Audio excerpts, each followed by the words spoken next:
11वां बाब। और जिलादी इफ्ताह बड़ा जबरदस्त सूरमा और कसबी का बेटा था, और जिलाद से इफ्ताह पैदा हुआ था।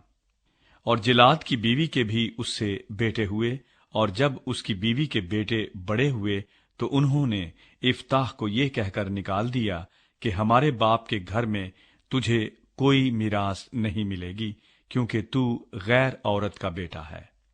तब इफ्ताह अपने भाइयों के पास से भागकर तोब के मुल्क में रहने लगा, और इफ्ताह के पास शोहदे जमा हो गए और उसके साथ फिरने लगे।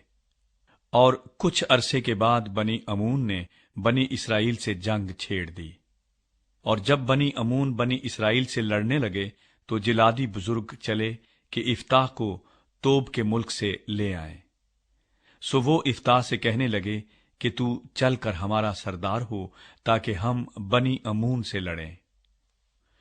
और इफ्ताह ने जिलादी बुजुर्गों से कहा, क्या तुमने मुझसे अदावत करके मुझे मेरे बाप के घर से निकाल नहीं दिया?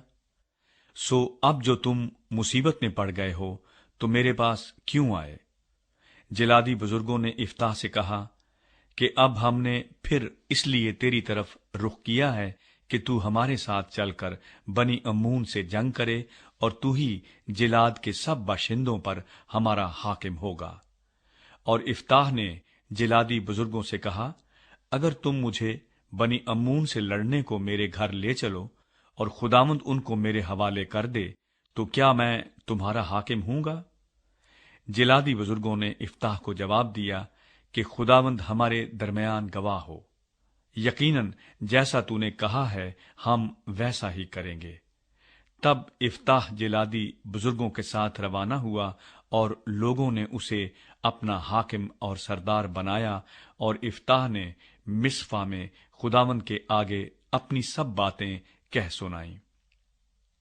और इफ्ताह ने बनी अमून के बादशाह के पास एलची रवाना किए और कहला भेजा कि तुझे मुझसे क्या काम, जो तू मेरे मुल्क में लड़ने को मेरी तरफ आया है?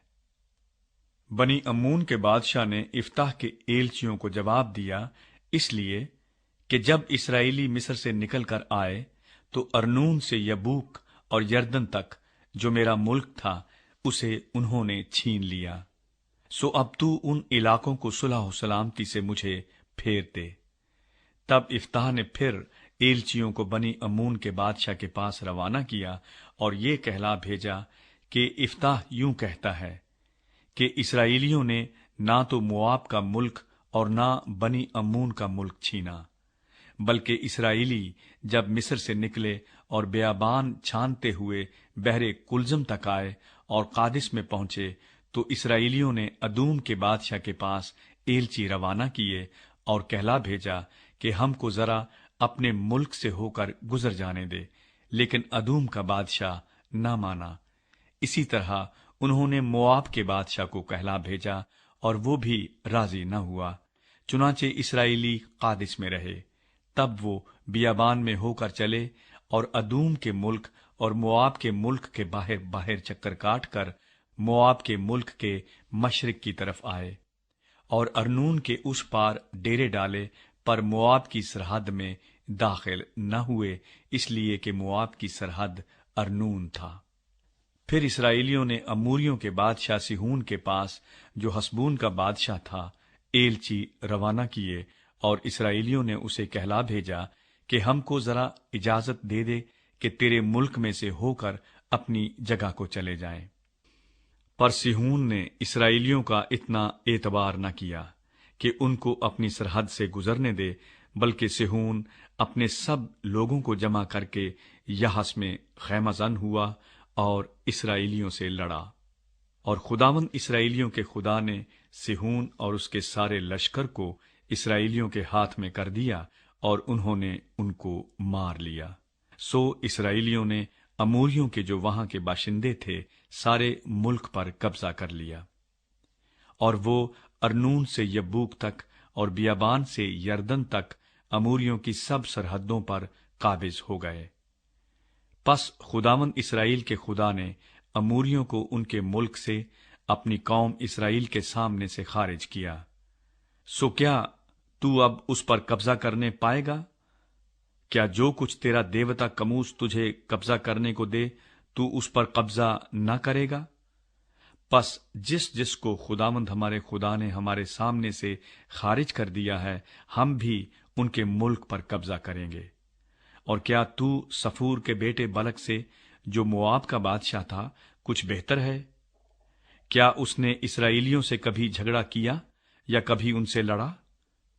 جب اسرائیلی حسبون اور اس کے قصبوں اور اروئیر اور اس کے قصبوں اور ان سب شہروں میں جو ارنون کے کنارے کنارے ہیں 300 برس سے بسے ہیں، تو اس عرصے میں تم نے ان کو کیوں نہ چھڑا لیا؟ غرض میں نے تیری خطا نہیں کی، بلکہ تیرا مجھ سے لڑنا تیری طرف سے مجھ پر ظلم ہے۔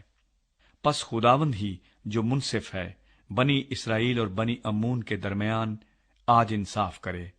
لیکن بنی امون کے بادشاہ نے افتاح کی یہ باتیں جو اس نے اسے کہلا بھیجی تھیں نہ مانی۔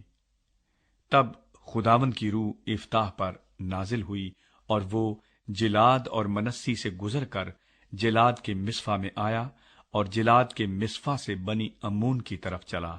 اور افتاح نے خداوند کی منت مانی اور کہا کہ اگر تو یقیناً بنی امون کو میرے ہاتھ میں کر دے، تو جب میں بنی امون کی طرف سے سلامت لوٹوں گا، اس وقت جو کوئی پہلے میرے گھر کے دروازے سے نکل کر میرے استقبال کو آئے، وہ خداوند کا ہوگا، اور میں اس کو سوختنی قربانی کے طور پر گزرانوں گا۔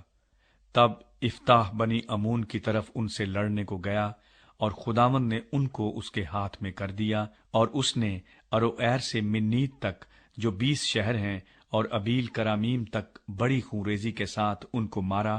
اس طرح بنی امون بنی اسرائیل سے مغلوب ہوئے۔ افتاح کی بیٹی۔ اور افتاح مصفا کو اپنے گھر آیا، اور اس کی بیٹی طبلے بجاتی اور ناچتی ہوئی اس کے استقبال کو نکل کر آئی، اور وہی ایک اس کی اولاد تھی، اس کے سوا اس کے کوئی بیٹی بیٹا نہ تھا۔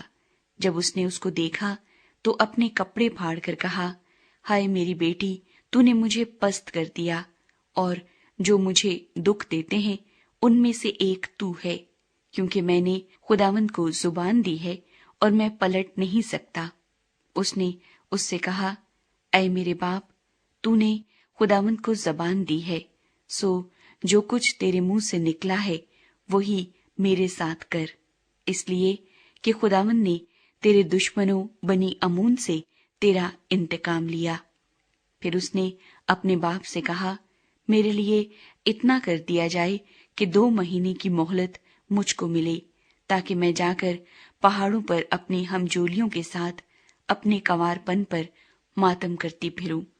اس نے کہا، جا، اور اس نے اسے 2 مہینے کی رخصت دی، اور وہ اپنی ہمجولیوں کو لے کر گئی اور پہاڑوں پر اپنے کنوارپن پر ماتم کرتی پھری، اور 2 مہینے کے بعد وہ اپنے باپ کے پاس لوٹ آئی، اور وہ اس کے ساتھ ویسا ہی پیش آیا جیسی منت اس نے مانی تھی۔ اس لڑکی نے مرد کا منہ نہ دیکھا تھا، سو بنی اسرائیل میں یہ دستور چلا کہ سال بسال اسرائیلی عورتیں جا کر برس میں 4 دن تک افتاح جلادی کی بیٹی کی یادگاری کرتی تھیں۔